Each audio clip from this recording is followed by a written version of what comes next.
Okay, so prior to Ed, I had like a 2-week stint with an alcoholic. His name is Adam. And I worked with him at a warehouse. And during our Christmas party that year, I met him at the place where our Christmas party was. And he wasn't my type, wasn't attractive to me. But I have a rule. If you have the courage to ask me out and I am not in a relationship, I will give you a chance. Because I am not a shallow person. It is not about the face. It is about the depth. So, he asked me out.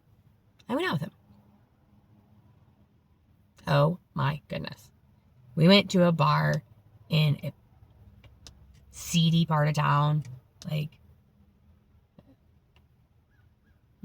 you know, you took me to a dive bar in a seedy part of town? Like, for real? For a date? What's my worst to you?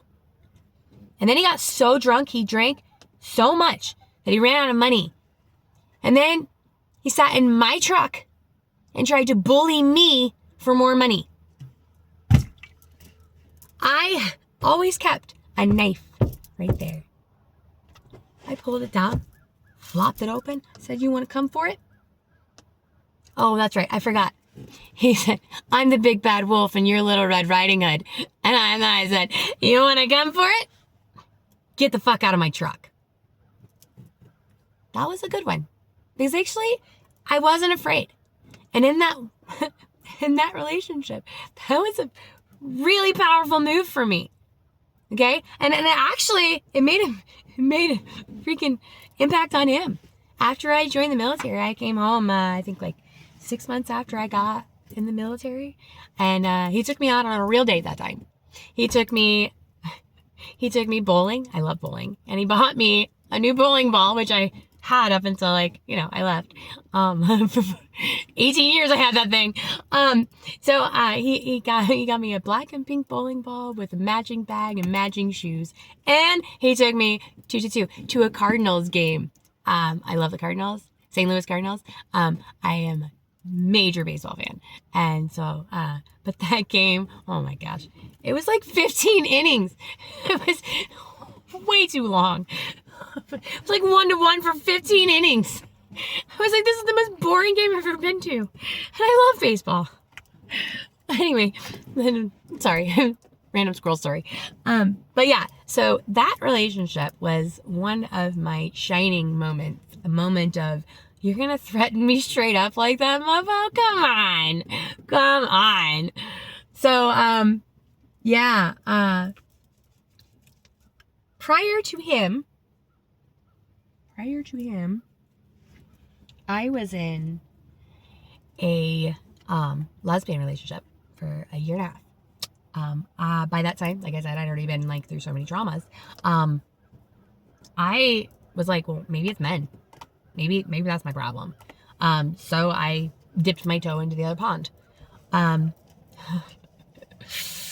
Kimberly, man, oh man. She tried to force me into a box. And it was a box I was definitely not comfortable being in. She wanted me to be a butch.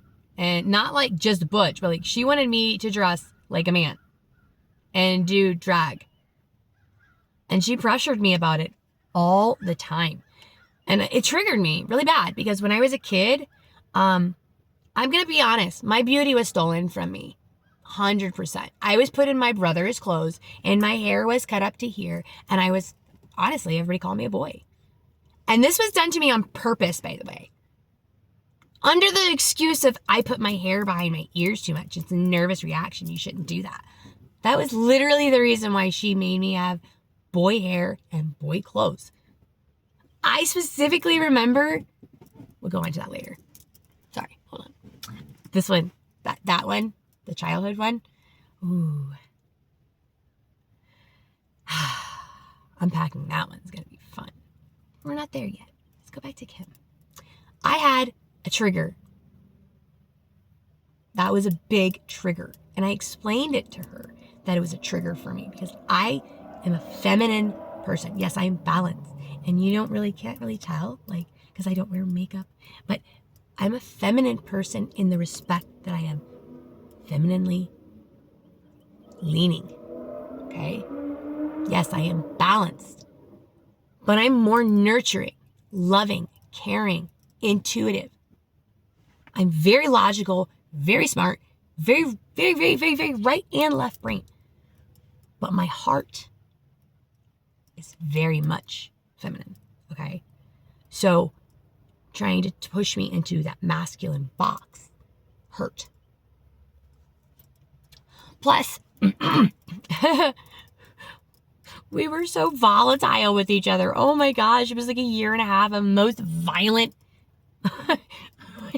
so much anger and spewing of hatred back and forth and yelling all the time.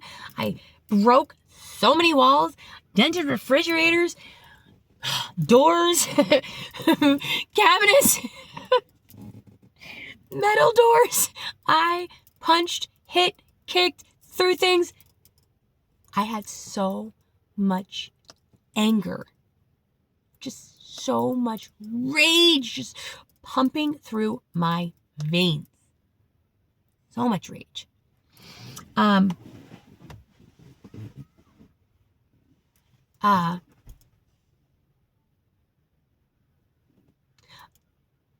Honestly, like, that relationship,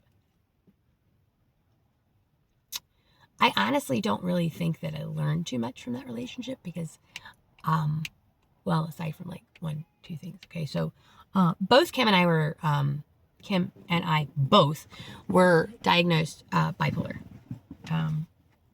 which, you know, I don't really think that most people actually understand what that means. I think they take it from a perspective of what like the news media tells them and stuff like that, because a lot of people link bipolar to mass shooters. A lot. And a lot of people see bipolar as extremely volatile, very moody, up and down, up and down, up and down. But I don't see that. I will have a discussion, another video about mental health. Because I think that psychology, and I have a degree in psychology, by the way. I was an addictions counselor for a year when I realized that I did not like that. It was being an empath, too much pain. Too much pain. So I have a degree in psychology. And I can look at all of everything that I spewed from my own mouth prior to becoming a therapist, even, and because I'd been studying psychology since I was like 16 years old. Okay, because I was told at the age of 3 that I was crazy and I would never be better. Yeah, my first therapist was 3 years old. Well, my therapist was 3. I was 3 years old. And, sorry. I had to tell him no. Children. They'll do whatever the fuck they want to if you don't tell them no. So, but the thing was, with the fact that both of us were diagnosed as bipolar, is the fact that we were the same kind of energy. And we butted up against each other because we were the same kind of energy. Not gender. Energy. And what I mean by energy is that not the balance, but like the split, like, and living in those two splits, because that's bipolar. One part of you is dark, one part of you is light. It doesn't matter which one you're on. They're both pretty bad. Well, not bad, but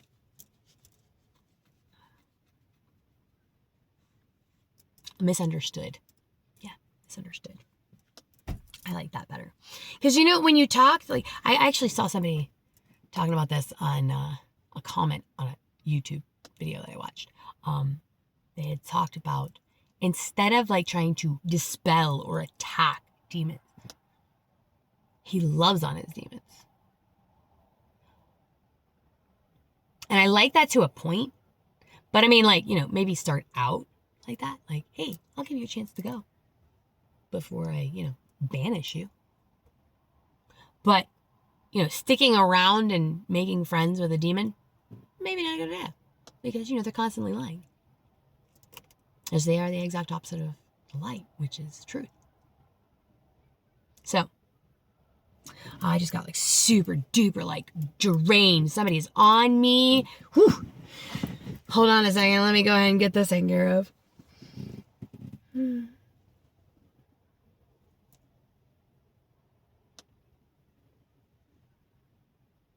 I call back my energy to me. Thank you. All right. Now that I feel a little better. No. Okay. Yeah. So, it was the clashing of the energies, in that point in my life, and in her life too, because we were both going through pretty much the same thing. We'd both been raped at a young age, and we're trying to figure out what that blockage was. So because we were both in the same state, which would be that masculine energy, or even just straight up survival mode. When we're in that survival mode, you're going to clash more because everything is perceived as a threat because your amygdala is on what? High alert. And regardless of whether or not there's actually something going on around you, you can perceive there's something going on around you. Or you can pick up on subtle energies like I do. It's usually what it is. When people figure I'm being irrational, it's because I can feel their energy. Anyway, so I don't really know that was a big lesson so much as a detour I had to take to figure out what's going on this side. This is just freaking crazy. But because I was still in that same survival state of mind, I was only attracting other people that were in that survival state of mind, right? I mean, think about it. When you feel really good about yourself and you're strutting around, you got your best clothes on, and somebody grimy walks up next to you, you're like, oh, don't touch my clothes. You get them dirty. It doesn't matter what's actually going on around you. Everything around you is perceived as dirty because it's low. And I can tell you, it is a physical sensation when you get into the higher chakra, okay? When you ascend, when you get out of that survival and get up into your heart space, you can feel a difference. It's like being on the top of a mountain and the clouds are all beneath you, okay? You can finally clear your head from all of the illusions. That's when you go inward, friend. That's when you go inward. You bring yourself to your heart space and go into your safest place, your temple. And then that's where you do what I'm doing right here. Unpacking this. 1333. This is what we're doing. Unpacking, releasing. As I release my pains, it helps for you to release yours. If you have gone through a trauma similar to mine, guess what? Here is your relief. Feel what I am feeling. Release it when I release it. This will help. Okay? So if you have ever found yourself in the other pond, if you will, because of an early sexual trauma, that's okay. Totally okay. Makes sense.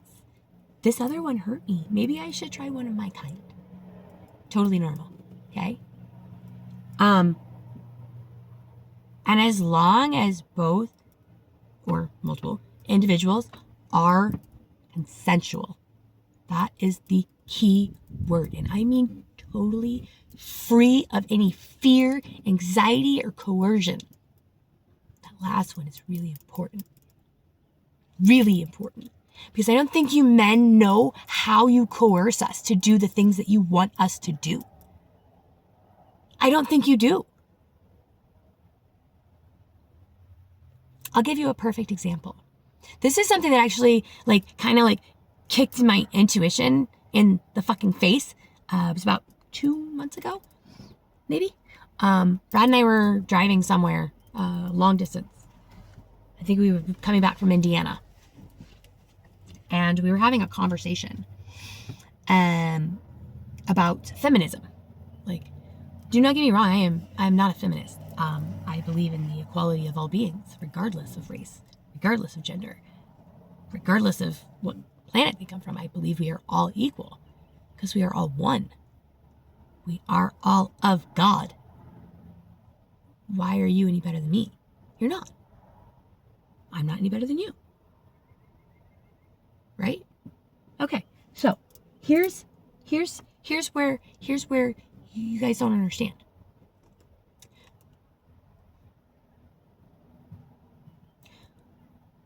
When women don't feel good about themselves and their bodies, we seek touch to make us feel like we're pretty, or desirable, or wanted, or loved. Not all people are like that. Obviously, there are different love languages. Some people don't like to be touched because it hurts their skin, because of the empath that they are, okay?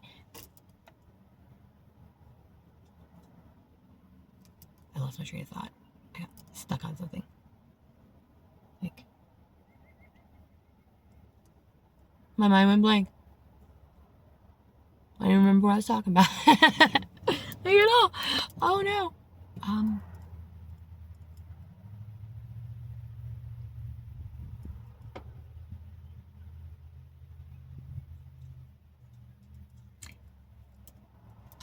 We'll go back to that. I'll be able to remember in a minute. So when you have, oh, right. That's what I was gonna say. Thank you. Okay. So he was talking, Bradley bragging actually, about how he doesn't even have to say anything. Like, he just has to stand there and women do whatever the fuck he wants them to. And I'm like, that's because the energy you put off. You are manipulating them with your energy. And yet still, I still dance around like a little puppet. Oh, and things were starting to fall apart at that time, because by this point, like 6 months ago when we moved to our property and I was put in isolation to keep me small, that's when they didn't realize. That's when the heart space went, guess what, honey? Come home. And when I came home, my light got brighter and brighter and brighter and brighter. And the brighter it got, the more uncomfortable they became. And the more uncomfortable they became, the meaner it got. I'll get into that in a totally different video, because I'm waiting for something to happen before I post that one. Once I post that one, that'll be the last one I post before I start going on to bigger fish, because that's my next step. Okay? Anywho, my point was, okay, he knew that she was insecure about herself, and he played on her insecurities in order to get her to do whatever the fuck he wanted her to do.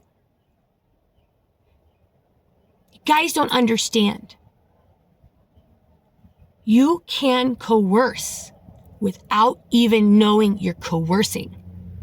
If you have any kind of I'm bigger than you vibe, that's coercion. Understand what you are putting off. Understand what you're receiving. Okay? Ladies, if you don't feel good about your body, do not sleep with another man. Period. If you don't respect your own temple, don't allow anyone in your temple. Respect your temple. It's so important. There you go. That's the lesson I got out of that.